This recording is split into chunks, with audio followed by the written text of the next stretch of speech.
Hello students हमने 5.1 exercise complete कर ली। 5.2 exercise करते हैं। सबसे पहला आता है आपका एनालिटिक फंक्शन। देखो एनालिटिक फंक्शन क्या होता है। कोई भी कॉम्प्लेक्स फंक्शन, एक complex function is said to be, एक कॉम्प्लेक्स फंक्शन, फंक्शन का नाम दे देते हैं एफ ऑफ जेड। जेड इसलिए दिया क्योंकि कॉम्प्लेक्स नंबर पे डिफाइन होगा। F of Z is said to be, is said to be analytic at a point Z naught, at a point Z naught. Z naught किसका point है? जिस domain के ऊपर ये फंक्शन डिफाइन है उस डोमेन से हमने एक पॉइंट उठाया। हम बोलेंगे कि इस पॉइंट के ऊपर फंक्शन एनालिटिक कब होगा? जब इस पॉइंट की किसी भी नेबरहुड में if it is differentiable, if it is differentiable in some neighbourhood of Z naught, some neighbourhood of Z naught. Z naught की कोई भी नेबरहुड के अंदर ये फंक्शन क्या हो जाए? डिफरेंशिएबल हो जाए, तब आप बोल दोगे कि इस पॉइंट के ऊपर ये फंक्शन कैसा है? एनालिटिक है। दूसरे शब्दों में हम ऐसे भी बोल सकते हैं कि आपके पास एक ऐसी नेबरहुड एग्जिस्ट कर जाए जेड नोट की, जिस नेबरहुड के ऊपर ये फंक्शन क्या है? डिफरेंशिएबल है, या फिर जिस नेबरहुड के ऊपर आपका F dash just Z exist कर जाए, मतलब उसका डेरिवेटिव एग्जिस्ट कर जाए, तब आप क्या बोल दोगे कि वो फंक्शन क्या है? जेड नोट पॉइंट पे डिफरेंस एनालिटिक है।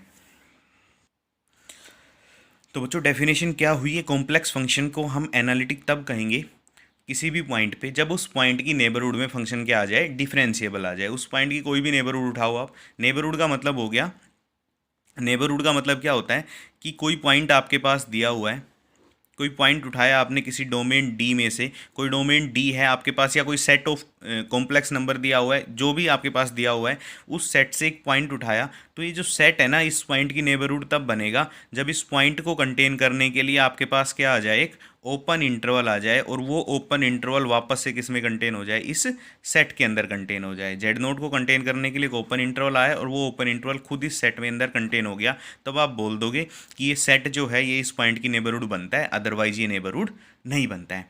तो आपके पास कुछ अलग अलग डेफिनेशंस दी हुई है। जैसे अगर मान लो कोई वन वैल्यूड फंक्शन आपके पास दिया हुआ है, single valued function F Z आपके पास दिया हुआ है, और वो हर पॉइंट पे डोमेन डी आपके पास है जिस पे फंक्शन डिफाइन है, और डोमेन डी के हर पॉइंट के ऊपर फंक्शन यदि डिफरेंशिएबल है, तब भी आप बोल दोगे कि फंक्शन पूरे डी के अंदर क्या है? एनालिटिक है। फंक्शन पूरे डोमेन के ऊपर एनालिटिक कब होगा? जब वो डोमेन के हर पॉइंट के ऊपर क्या हो जाए? डिफरेंशिएबल हो जाए। सिंपल सी डेफिनेशन। और जब आपको बोल दे कि पूरे डी के ऊपर through out D F Z analytic है, तो आप एफ जेड को एक दूसरा नाम भी दे सकते हो। एफ जेड कैसा हो जाएगा? एक रेगुलर फंक्शन हो जाएगा। क्या बोल दोगे आप? एक रेगुलर फंक्शन बोल दोगे जब F Z through out D क्या हो जाए? आपके पास एनालिटिक हो जाए। उसके बाद एक आता है एंटायर फंक्शन। एंटायर फंक्शन बोलेंगे कब? जब आपका फंक्शन किसी एंटायर प्लेन पे, कोई एंटायर फाइनाइट प्लेन आपके पास दिया हुआ है, उस पूरे एंटायर प्लेन पे फंक्शन क्या हो जाए? एनालिटिक, तब आप बोल दोगे वो आपके पास क्या है?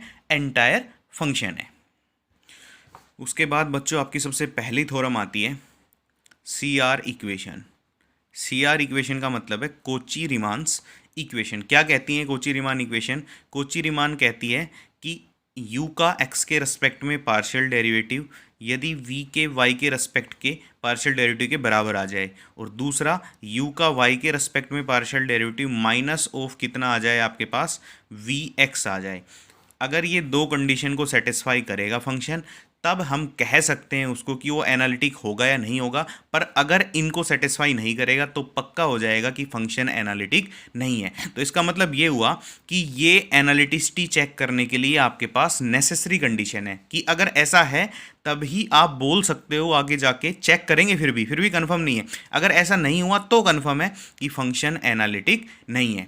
तो प्रूफ देखेंगे हम। इसका प्रूफ कैसे प्रूफ करते हैं? देखो आपके पास मान लिया एफ जेड कोई एनालिटिक फंक्शन दिया हुआ है, तो एनालिटिक फंक्शन है तो हमें प्रूव करना है कि इन कंडीशन को फंक्शन क्या करेगा?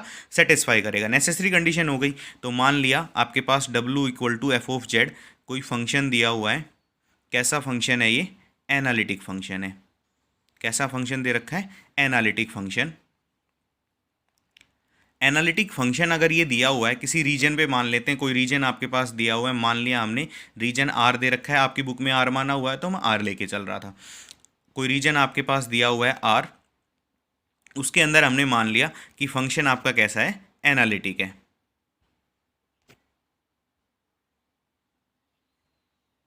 देखो अब आप अगर फंक्शन एनालिटिक है तो इतना तो कन्फर्म है कि रीजन आर के अंदर जितने भी पॉइंट्स हैं हर पॉइंट्स के ऊपर फंक्शन का डेरिवेटिव एग्जिस्ट करेगा। मतलब एफ डैश जेड एग्जिस्ट करेगा हर पॉइंट पे, एट एवरी पॉइंट पे, क्योंकि एनालिटिक फंक्शन की डेफिनेशन यही थी कि अगर डोमेन पे एनालिटिक होगा तो डोमेन के हर पॉइंट पे फंक्शन कैसा होगा, डिफरेंशिएबल होगा। तो इसका मतलब रीजन आर के हर पॉइंट पे एफ डैश जेड क्या करेगा, एग्जिस्ट करेगा। अब देखो एफ ऑफ जेड को आप क्या लिख सकते हो, you of x Y plus iota V of x Y. अब एक चीज़ निकालते हैं हम, जैसे हम डिफ्रेंशिएशन का यूज करते हैं तो वहाँ पे डेल ऑफ जेड लेते हैं, limit del of Z tends to zero. तो अब यहाँ पे मैं मान रहा हूँ let del of U, del of V and del of Z, ये हमने इंक्रीमेंट मान ली किसके अंदर, इंक्रीमेंट इन किसके अंदर, यू वी जेड के अंदर। ये हमने यू वी जेड के अंदर क्या मान लिए, इंक्रीमेंट मान लिए कोरोस्पोंडिंग टू द इंक्रीमेंट। अब देखो यू एक्स वाई का फंक्शन, अगर यू के अंदर इंक्रीमेंट होगा तो डेल एक्स भी आएगा और डेल वाई भी आएगा, वी के अंदर इंक्रीमेंट तो एक्स के अंदर भी इंक्रीमेंट होगा और वाई के अंदर भी इंक्रीमेंट होगा।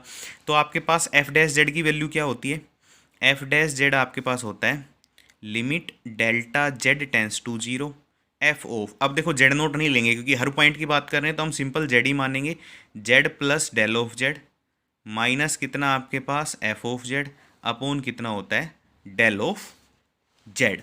अब f of Z plus del of z की वैल्यू पुट करते हैं, क्या आ जाएगी आपके पास, limit delta Z tends to zero. अब एफ ऑफ जेड आपके पास u of x Y plus iota v of x y है, तो यहाँ से आपके पास कितना आ जाएगा, या इसको मैं लिख लूँ सिंपल, अगर मैं लिखना चाहूँ तो u प्लस आयोटा वी, तो कितना हो जाएगा f of Z plus del z, u plus del of u, और कितना आ जाएगा आपके पास v plus del of v। तो क्या बन गया आपके पास, f of Z plus del z की वैल्यू पुट करेंगे हम, f of del plus z del z minus f of z upon कितना डेल ऑफ जेड। अब निकालते हैं, एफ ऑफ जेड है आपके पास कितना u प्लस आयोटा v, तो F of Z plus del Z, मतलब जेड के अंदर इंक्रीमेंट जोड़ना है तो यहाँ पे यू के अंदर इंक्रीमेंट जोड़ देंगे तो कितना आ जाएगा, u plus del of u plus iota v plus कितना आ जाएगा डेल ऑफ वी, और एफ ऑफ जेड की वैल्यू अपने पास है ही यू प्लस आयोटा वी, तो पुट करते हैं तो क्या आ जाएगा आपके पास, limit delta Z tends to zero, कितना आ गया f of Z plus del z u plus del of u plus iota v plus del of v और minus u plus iota v upon कितना आ गया डेल ऑफ z। अब देखो यहाँ से करेंगे तो u प्लस आयोटा v से u plus iota v cancel out, तो क्या बच जाएगा, limit delta z tends to zero, सिर्फ कितना बचेगा del of u plus iota कितना बच जाएगा डेल ऑफ v बाई कितना आ जाएगा डेल ऑफ z। तो कितना आ गया ये आपके पास, limit delta Z tends to zero del of u by del of Z plus iota del of v by del of z. अब लिमिट एग्जिस्ट कराने के अपने पास दो तरीके हैं। देखो डेल ऑफ जेड जो है वो एक्स एक्सिस और वाई एक्सिस से बना है, एक्स प्लस आयोटा वाई की फॉर्म में है ना, तो आप लिख सकते हो एक बार जब हम एक्स एक्सिस के अलोंग जब लिमिट निकालेंगे तो क्या आएगी, और वाई एक्सिस के लिमिट लगा लेंगे तो क्या आएगी, और डिफरेंशिएबल है तो लिमिट एग्जिस्ट कर रही होगी, मतलब दोनों की दोनों क्या आनी चाहिए, इक्वल आनी चाहिए। तो एक्स एक्सिस के अलोंग क्या हो जाएगा, लिमिट भाई एक्स एक्सिस के अलोंग वाई जीरो, तो सिर्फ डेल ऑफ एक्स बचेगा, limit del of x tends to zero, कितना आ जाएगा del of u by del of z कितना होगा del of x plus iota del of y zero, तो खाली कितना बचेगा del of x plus iota del of v by कितना बच जाएगा डेल ऑफ एक्स। और ये क्या किसकी वैल्यू है, limit delta x tends to zero del of u by del of x, ये वैल्यू किसकी है, curly u by x. X भाई यू का एक्स के रिस्पेक्ट में डेरिवेटिव है तो आप पार्शियल डिफरेंशिएशन में लिख सकते हो, प्लस आयोटा ये क्या आ जाएगा curly v by curly x, और अलोंग वाई एक्सिस आपकी वैल्यू क्या आएगी, वाई एक्सिस आ जाएगी limit delta y tends to zero और del of u by del of y plus iota del of v by कितना आ जाएगा, डेल ऑफ वाई। अच्छा, एक चीज़ और देखना है इसमें, देखो जब हम डेल ऑफ जेड की वैल्यू रखेंगे तो क्या आएगा, del of x plus iota कितना, डेल ऑफ वाई। तो जब हम एक्स एक्सिस वाई एक्सिस की बात करेंगे, वाई एक्सिस के अलोंग आपके पास क्या आ जाएगा पूरा, वाई एक्सिस के अलोंग जब हम डेल एक्स को जीरो पुट करेंगे तो आपके पास डेल जेड की वैल्यू कितनी आ जाएगी, आइटा ऑफ डेल वाई। तो iota of del y tends to zero तो कितना आ जाएगा, del u by iota of del y, और iota del v by iota of del y. तो यहाँ से आइटा कैंसिल आउट हो जाएगा, तो ये क्या बन गया, one by iota curly u by curly y plus curly v by कितना आ जाएगा, करली वाई। और यहाँ पे आयोटा इसलिए नहीं रख रहे क्योंकि iota del of y zero है, तो दोनों में से एक जीरो हो सकता है, आयोटा जीरो है नहीं, तो del of y tends to क्या हो जाएगा, जीरो हो जाएगा। तो अब देखो, अब आपका डिफ्रेंशिएशन एग्जिस्ट करता है, डिफ्रेंशिएशन का एग्जिस्ट करने का मतलब लिमिट एग्जिस्ट करती है, और लिमिट एग्जिस्ट करने का मतलब होता है कि हर पॉइंट पे हर एक्सिस के अलोंग जो भी पाथ ले रहे हो, हर पाथ के अलोंग आपकी लिमिट की वैल्यू सेम आएगी। तो एक्स एक्सिस और वाई एक्सिस के अलोंग दोनों लिमिट आई तो दोनों की वैल्यू बराबर होगी, तो हम इन दोनों को अब क्या करते हैं, इक्वल रख देते हैं। इक्वल रखते ही क्या आ जाएगा आपके पास, देखो क्या आया था आपके पास, curly u by curly x plus iota curly v by curly x equal to आया था करली वी बाय करली वाई, और मैं वन बाय आयोटा को ना माइनस ऑफ आयोटा लिख सकता हूँ, तो minus of iota curly u by करली कितना आ गया आपके पास, वाई।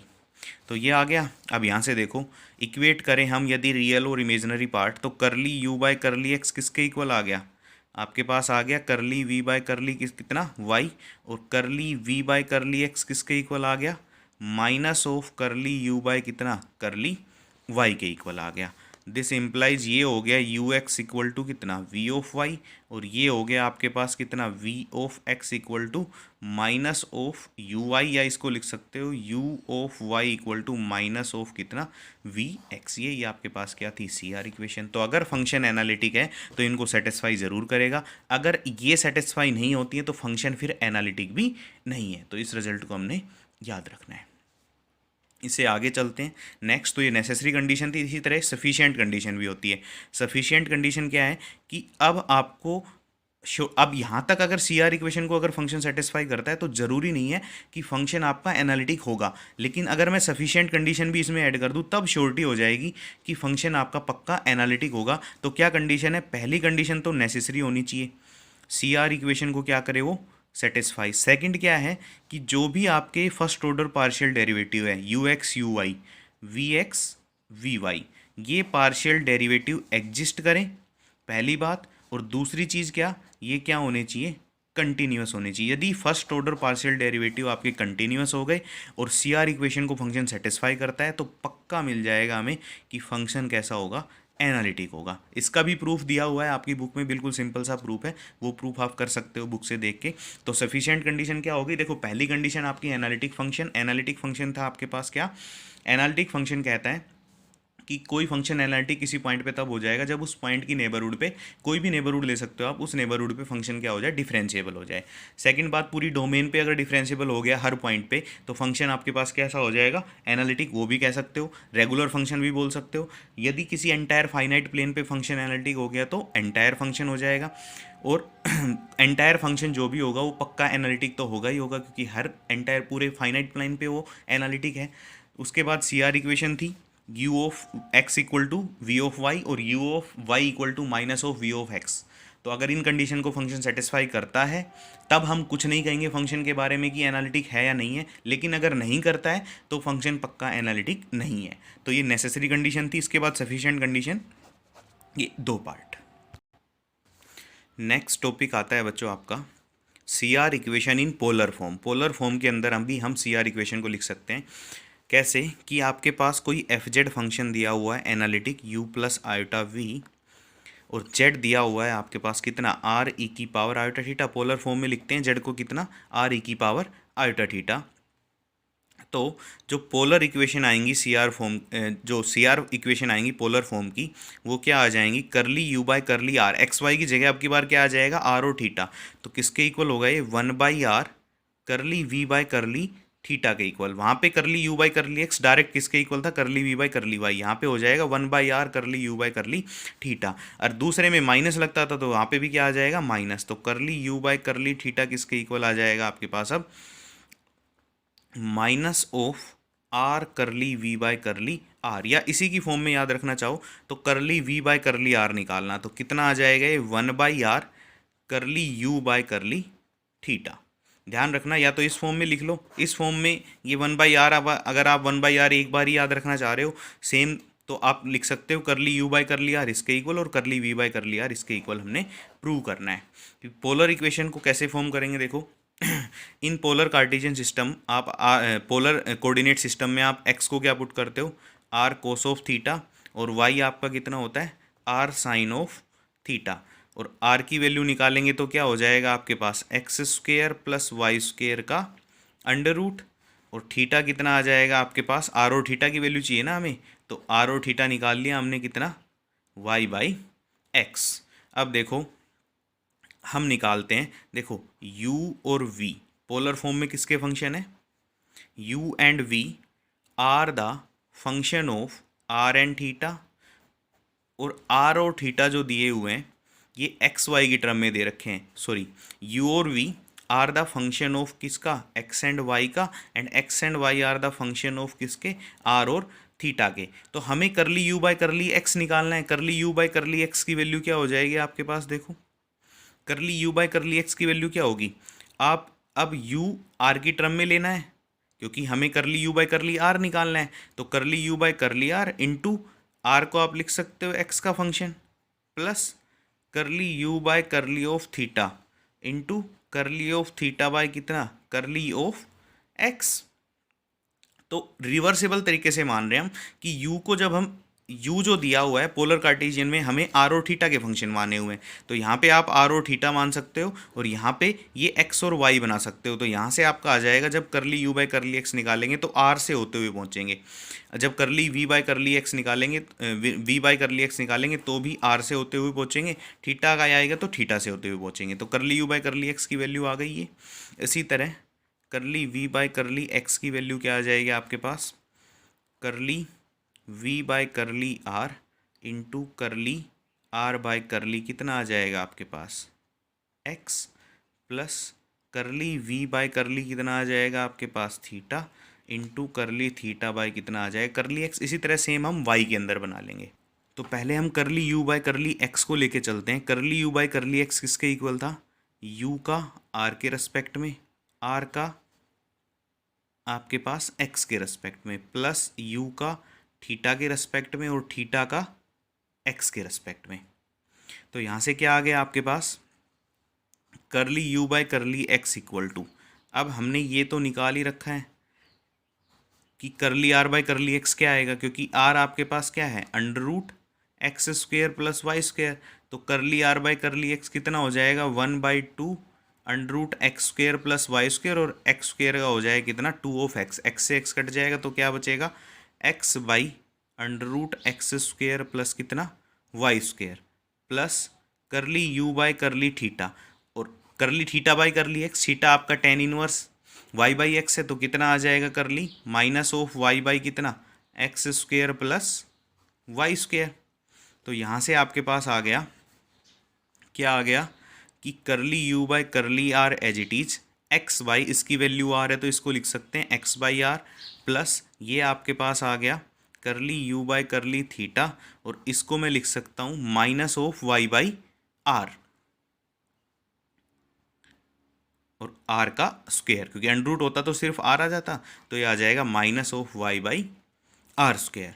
तो ये आपके पास कितना आ गया, curly u by curly x की वैल्यू आ गई, curly u by curly x equal to curly u by curly of r, x by r किसके इक्वल, कोस ऑफ थीटा के इक्वल, प्लस अब आपके पास ये curly u by curly theta as it is, और वाई बाई आर की वैल्यू कितनी होती है, अब इस माइनस को मैं बाहर ले लेता हूँ तो यहाँ आ जाएगा माइनस ऑफ करली यू बाय करली थीटा, और वाई बाई आर की वैल्यू कितनी होती है, साइन ऑफ थीटा, और आपका 1/r एज इट इज लग जाएगा। तो ये आ गया 1/r curly u by curly theta sine theta into 1/r।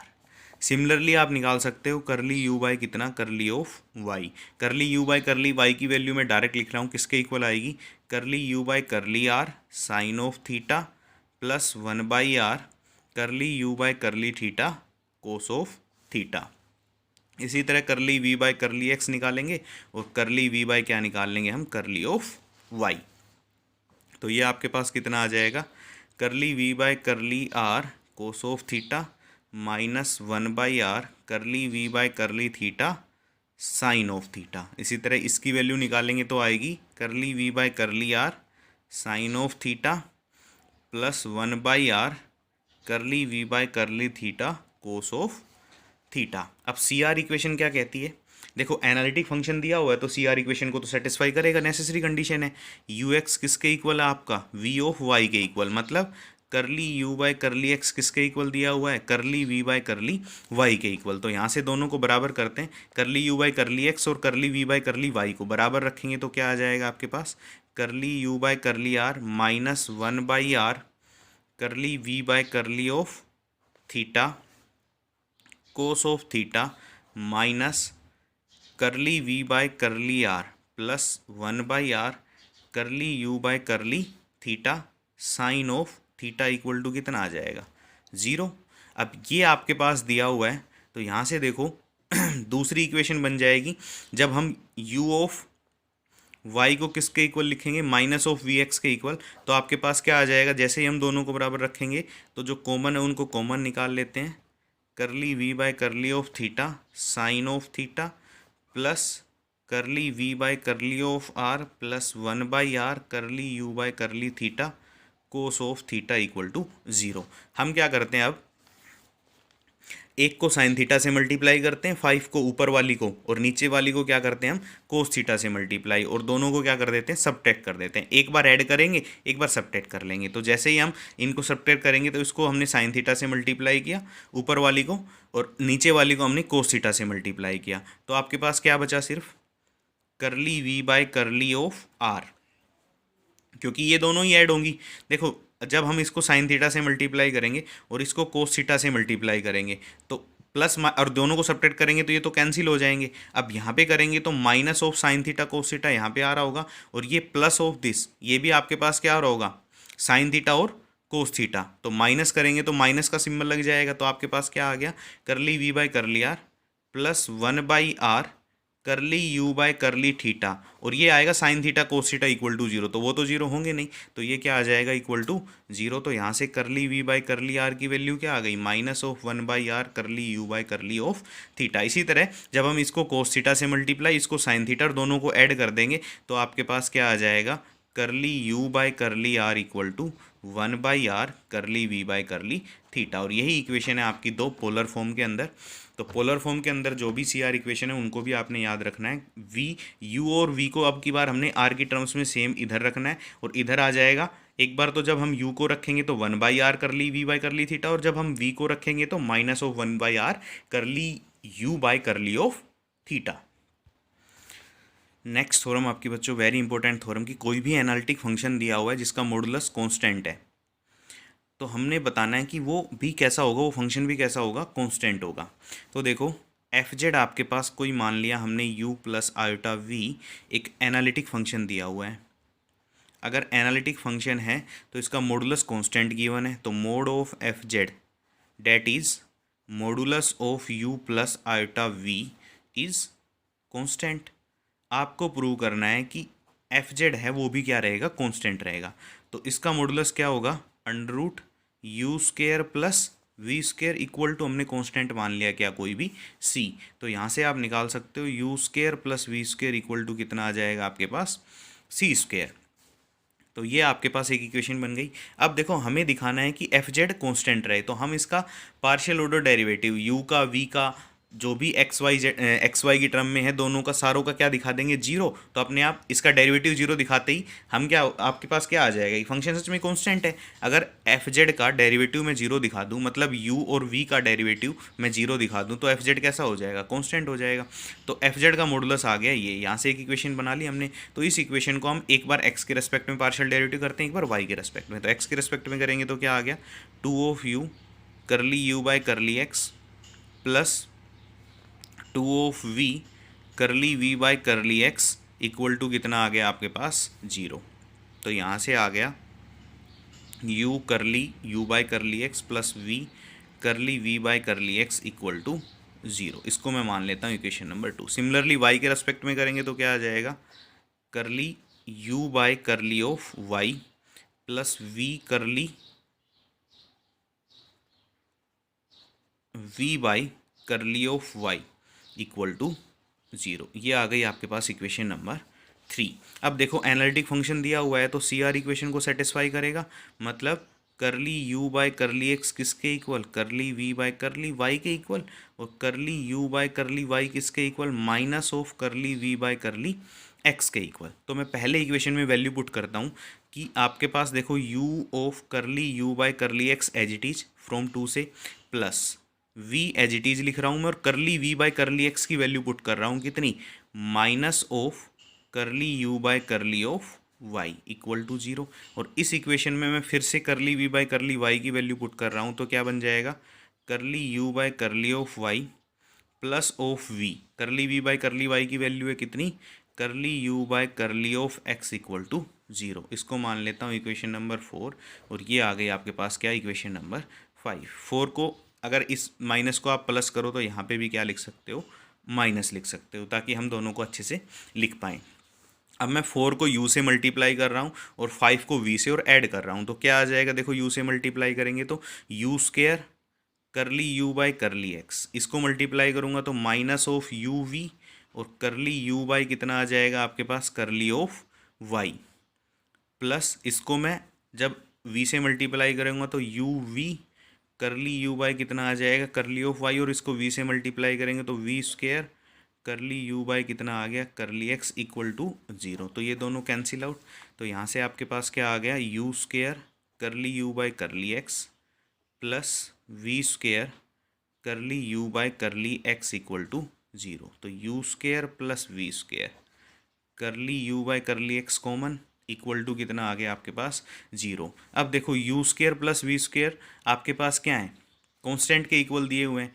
अगर आप बोलो कि u square plus v square equal to 0 ही है, तब तो डायरेक्ट सीधा है, किसी दो स्क्वायर फंक्शन का सम 0 तो अपने आप कांस्टेंट रहेगा ही। तो हम मान के चलते हैं कि ये क्या है, नॉन जीरो है, क्योंकि अगर दो स्क्वायर फंक्शन का सम 0 आ रहा है इसका मतलब u और v 0 है। अगर ये दोनों 0 है तो एफ जेड जीरो तो कांस्टेंट हो ही गया। अगर ये नॉन जीरो हुए तो करली of u by curly x क्या आ गया आपके पास, 0 आ गया। सिमिलरली जब आप इसको v से मल्टीप्लाई करोगे, इसको u से मल्टीप्लाई करके निकाल सकते हो क्या, curly u by curly of y equal to 0, curly v by curly x equal to 0, और curly v by curly y equal to 0। अब चारों के चारों 0, इनका partial derivative with respect to x y दोनों 0 आ रहा है, तो एफ जेड का पक्का कैसा है, कांस्टेंट दिया हुआ है। दिस इम्प्लाइज एफ जेड आपके पास कैसा हो गया, कांस्टेंट फंक्शन हो गया। अब इसके बाद बात आती है किसकी, ऑर्थोगोनल सिस्टम की। ऑर्थोगोनल सिस्टम क्या कहता है, ऑर्थोगोनल सिस्टम ये कहता है कि आपके पास मान लिया कोई प्लेन दिया हुआ है, ये एक्स एक्सिस ये वाई एक्सिस, और ये हमने मान लिया जेड प्लेन। आपके पास इसकी इमेज भी दे रखी है, मतलब डब्लू प्लेन दिया हुआ है, ये यू एक्सिस, और ये क्या दे दिया हमने, इमेजिनरी एक्सिस मान लिया कौन सा, वी एक्सिस। तो ये कह रहा है कि दो फैमिली ऑफ कर्व दे रखी है, यू ऑफ एक्स वाई और v of x y. U of x y दे रखा है आपके पास क्या, C1, और v ऑफ एक्स वाई हमने मान लिया कितना, C2। ये दोनों आपस में ऑर्थोगोनल तब हो जाएंगे जब इन दोनों के बीच में इंटरसेक्ट करने वाले जो भी लाइंस आएंगी वो लाइन हमेशा इंटरसेक्टिंग पॉइंट पे क्या बना रही होगी, 90 डिग्री का एंगल बना रही होगी। मतलब ये वाली सारी इंटरसेक्टिंग पॉइंट पे क्या बन रहा है, राइट एंगल बन रहा है। तो ये दोनों आपस में क्या हो गई, ऑर्थोगोनल हो गई। दूसरे हम निकाल सकते हैं, दोनों का हम स्लोप निकालते हैं। स्लोप को हम डिनोट करते हैं m1 से, तो एक का स्लोप m1 मान लिया हमने, दूसरे का स्लोप मान लिया m2, और इन दोनों की प्रोडक्ट क्या आनी चाहिए, -1 आनी चाहिए। ये भी हमने पढ़ा हुआ है कि दो स्लोप निकाले हमने, दो कर्व दे रखी है, दोनों के स्लोप निकाले, स्लोप निकालने के बाद उनकी प्रोडक्ट क्या आई अगर -1, तब भी हम बोल देंगे आपस में क्या है, ये ऑर्थोगोनल है। इसके बाद आता है हार्मोनिक फंक्शन। हार्मोनिक फंक्शन क्या होता है बच्चों, हार्मोनिक फंक्शन होता है कि आपके पास एक फंक्शन दिया हुआ है एक्स एंड वाई, एक्स और वाई का कोई फंक्शन दे रखा है which possess continuous partial order derivative up to second order and satisfy the Laplace equation. तो सबसे पहले हम बात करते हैं लैप्लास इक्वेशन क्या होती है। लैप्लास इक्वेशन होती है, मान लिया कोई फाई फंक्शन दिया हुआ है तो curly square phi by curly x square plus curly square phi by curly y square equal to क्या आ जाना चाहिए, जीरो आ जाना चाहिए। तो इस कंडीशन को यदि कोई फंक्शन सेटिस्फाई करे सेकेंड ऑर्डर तक, वो क्या हो, कंटिन्यूअस पार्शियल डेरिवेटिव, तब आप बोल दोगे कैसे फंक्शन है, हार्मोनिक फंक्शन दे रखे हैं। नेक्स्ट आपकी थ्योरम है बच्चों कि prove that real and imaginary part of an analytic function वो लैप्लास इक्वेशन को क्या करेंगे, सेटिस्फाई करेंगे। तो देखो आपके पास क्या होता है, कोई एनालिटिक फंक्शन हमने मान लिया एफ ऑफ जेड दिया हुआ है यू प्लस आयोटा वी आपके पास, तो हमने मान लिया ये आपके पास रियल पार्ट दे दिया और ये आपके पास क्या दे दिया, इमेजिनरी पार्ट दे दिया जिसके साथ आयोटा लगा हुआ है। तो हम देखेंगे कि अगर ये एनालिटिक है तो ये सी आर इक्वेशन को सेटिस्फाई करेगा, मतलब यू ऑफ एक्स किसके इक्वल होगा, minus of v of y के इक्वल, और यू ऑफ वाई किसके इक्वल होगा, minus of v of x के इक्वल। तो यहाँ से जब हम सोल्व करेंगे तो u of x equal to v of y दिया हुआ है, तो देखो करली u बाई करली x आपके पास दे रखा है क्या, curly v by curly of y, और curly u by curly of y दिया हुआ है minus of curly v by curly of x। दो इक्वेशन दे रखी है। अब आपको दिखाना है u लैप्लास इक्वेशन को सेटिस्फाई करता है, मतलब आपको दिखाना है curly square u by curly x square plus curly square u by curly y square equal to कितना, जीरो। यही प्रूव करना है आपको। तो हम क्या करेंगे, u का पहले x के रेस्पेक्ट में दो बार डेरिवेटिव करते हैं, एक बार तो हो रखा है, दूसरी बार करेंगे तो क्या आ जाएगा आपके पास, किसके इक्वल आएगा, curly v by curly y into कितना, करली एक्स के रेस्पेक्ट में करेंगे तो curly square v by curly x curly of y. दूसरी इक्वेशन का करते हैं तो करली स्क्वेयर यू बाई, अब की बार आपके पास क्या दिया हुआ है, करली ऑफ वाई, तो कितना आ जाएगा आपके पास, वाई के रेस्पेक्ट में करेंगे तो करली वाई स्क्वेयर किसके इक्वल आ गया, माइनस ऑफ करली square v by curly of x into कितना, करली ऑफ वाई। इन दोनों इक्वेशन को जोड़ते ही ये क्या हो गया, जीरो। तो curly square u by curly x square plus curly square u by curly y square किसके इक्वल आ गया, जीरो के इक्वल। इसलिए सिमिलरली आप वी के रेस्पेक्ट में करोगे तो वो भी क्या आ जाएगा, जीरो आ जाएगा। हैंस जब भी आप बोलोगे कोई एनालिटिक फंक्शन दिया हुआ है तो उनके दोनों पार्ट, मतलब उनका रियल पार्ट भी और इमेजिनरी पार्ट भी लैप्लास इक्वेशन को क्या करते हैं, सेटिस्फाई करते हैं। तो यहीं तक आपने करना है बच्चों। इसके बाद कंस्ट्रक्ट एनालिटिक फंक्शन आएगा, मिलने थॉमसन मेथड, वो हम कल कराएंगे। Thank you.